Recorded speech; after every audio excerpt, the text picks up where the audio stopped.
नमस्कार, स्वागत है आपका न्यूज 69 में। मैं हूं आपके साथ अंकिता और बढ़ते हैं इस वक्त की बड़ी खबर की ओर। जबलपुर में आगामी 20 जुलाई को रीजनल इंडस्ट्री कॉन्क्लेव होने जा रहा है, जिसमें देश भर से अनेक बिजनेसमैन शामिल होंगे। रीजनल इंडस्ट्रीज कॉन्क्लेव की समीक्षा बैठक लेने प्रदेश के मुख्यमंत्री डॉक्टर मोहन यादव देर शाम जबलपुर पहुंचे। जबलपुर पहुंचते ही मुख्यमंत्री ने संभाग के अधिकारियों और जनप्रतिनिधियों के इस कॉन्क्लेव के संबंध में बैठक ली। इस मौके पर पत्रकारों से चर्चा के दौरान मुख्यमंत्री ने कहा कि बड़े स्तर पर निवेशकों के प्रस्ताव आने शुरू हो गए हैं। सिवनी, बालाघाट, छिंदवाड़ा और पांडुना के लिए निवेश के लिए निवेशकों से बात हुई है। मुंबई के बड़े निवेशकों ने इस कॉन्क्लेव में शामिल होने के लिए अपनी सहमति दी है। कॉन्क्लेव में 100 से अधिक प्रस्ताव आ चुके हैं। कई इंडस्ट्रीज की आधारशिला भी रखी जाएगी। हेल्थ टूरिज्म को बड़े पैमाने पर शुरू करने का प्रस्ताव आया है। मुख्यमंत्री डॉक्टर मोहन यादव ने बैठक में जबलपुर को व्यापार और व्यवसाय की दृष्टि से समृद्ध क्षेत्र बताते हुए कहा कि जबलपुर में आयोजित रीजनल इंडस्ट्री कॉन्क्लेव में निवेश के बड़े प्रस्तावों के साथ साथ इस स्थानीय उद्योगों की कठिनाइयों और विस्तार की संभावनाओं पर भी चर्चा की जाएगी। मुख्यमंत्री ने कहा कि सरकार ने निवेश को प्रोत्साहन देने के लिए कई बदलाव भी किए हैं। जबलपुर से न्यूज 69 के लिए वाजिद खान की रिपोर्ट। मुझे इस बात की प्रसन्नता है कि जबलपुर के अंदर होने वाली 20 तारीख की कॉन्क्लेव के लिए प्रॉपर तैयारियां हुई है। सभी सेक्टर के अलग अलग निवेशकों के प्रस्ताव भी आने लगे हैं। बड़े पैमाने पर स्थानीय क्षेत्रीय स्तर पर भी लोग इसमें शामिल हो। हमने भी प्रयास किए हैं। इसी कारण से स्थानीय जनप्रतिनिधियों के साथ बैठकर भी यहाँ लगातार इस पूरे माहौल का लाभ जबलपुर के विकास के लिए कैसे उठाया जाए, इसके ऊपर बात हुई है। आज छिंदवाड़ा से हमने जबलपुर संभाग के 4 जिलों के लिए भी संभावना टटोलते हुए विस्तार से वहाँ के निवेशकों के साथ बातचीत की है। मेरे साथ माननीय सांसद और हमारे भाजपा के अध्यक्ष वी.डी. शर्मा जी भी हैं। हमने सिवनी, बालाघाट, पांडुरना और छिंदवाड़ा, ये इस पूरे बेल्ट में भी निवेश के लिए बात की। और अब बचे हुए आज अधिकारियों के साथ यहाँ जबलपुर में भी चर्चा की। और अभी 2 दिन 3 दिन बीच में है।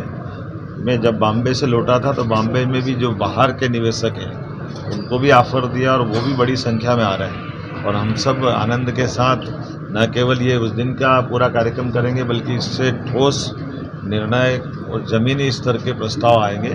लगभग ऐसी जो कॉन्क्लेव होने वाली है उसको केवल एक स्थान पर नए प्रवेश या नए एक MOU करने के लिए न करते हुए हमने निर्णय भी किया है कि हम उसी स्थान से नई जो यूनिवर्सिटी, नई हमारे यूनिट बनने वाले हैं उनका भूमि पूजन, लोकार्पण भी करें। मुझे खुशी इस बात की कि 100 से ज़्यादा प्रस्ताव, जो जैसे 26 से ज़्यादा तो बनी बनाई फैक्ट्रियाँ हैं जिसका लोकार्पण हम यहीं से करके दिखाएंगे। और वो अपने अपने स्थान पर अपने जनप्रतिनिधियों के साथ वहाँ भी रहेंगे जहाँ वो है। उसी प्रकार से 50 से ज़्यादा इंडस्ट्रियों का भूमि पूजन होगा। अर्थात जो हम कह रहे हैं वो मैदान में अमली जामा उतार करके भी सामने दिखाने की ज़रूरत है। और ये सिलसिला लगातार चलेगा।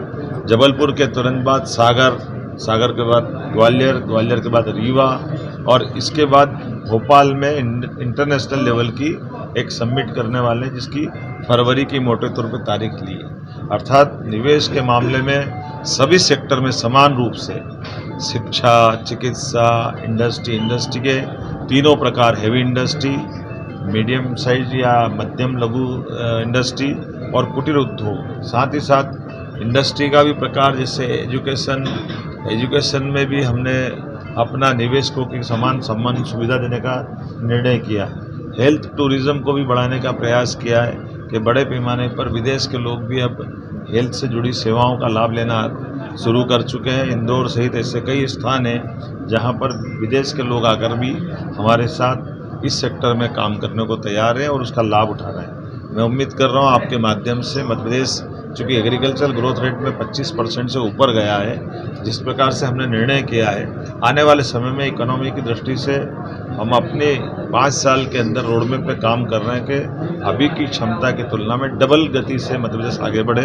यशस्वी प्रधानमंत्री के नेतृत्व में सभी सेक्टर में समान रूप से काम कर रहे हैं। यही कारण है कि माइनिंग सेक्टर में भी हमने प्रदेश को नंबर 1 की स्थिति में पूरे देश के अंदर हमने पहला पुरस्कार पाया है। और उम्मीद करते हैं ऐसे सब सेक्टर में काम करेंगे तो न केवल पर व्यक्ति आय भी बढ़ेगी, बल्कि देश समृद्धशाली प्रदेश में नंबर 1 होगा। तो संभाग के सारे जिलों से अलग अलग लोगों को बुला के बात की।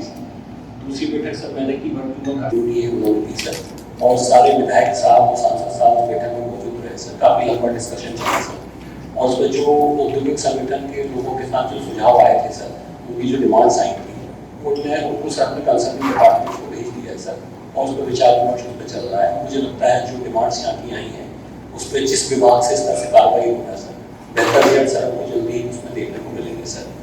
जैसे आपके निर्देश थे सर, हमने इस रीजनल इंडस्ट्री कॉन्क्लेव के बारे में सर बहुत जबरदस्त प्रचार प्रसार किया है, समाज के हर वर्ग के साथ बातचीत की है सर, और पूरे महाकोशल रीजन में सर इसको लेकर बड़ा उत्साह है सर। और आज आपके आने से सर ये उत्साह जो है चौगुना हुआ है सर। आज सुबह से ही जैसे ही आपका मैसेज आया कि सर आप आने वाले हैं सर, इसके बाद एक नया परिवर्तन यहाँ पे देखने को मिला।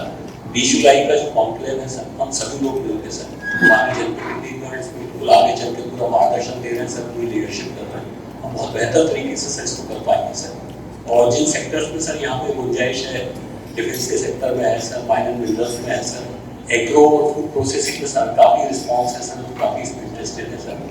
इन सारी चीज़ों के बारे में सर कार्रवाई पहले से भी चल रही है सर, और आपके कॉन्क्लेव के माध्यम से सर इनमें गति भी लगेगी सर। एक बहुत अच्छा जो सर माननीय विधायक जी ने जो सुझाव दिया कि जो इन्वेस्टर मीट हो जाती है इसके बाद नियमित अंतराल पे पोस्ट दिन का कॉन्क्लेव होते देना चाहिए, ताकि उस पर लगातार फॉलो होता रहे सर। हम उसको निश्चित तौर से जिला स्तर पर और संभाग स्तर पर सर उसको करेंगे सर। मेरी तरफ से सर मिल नहीं पाएंगे।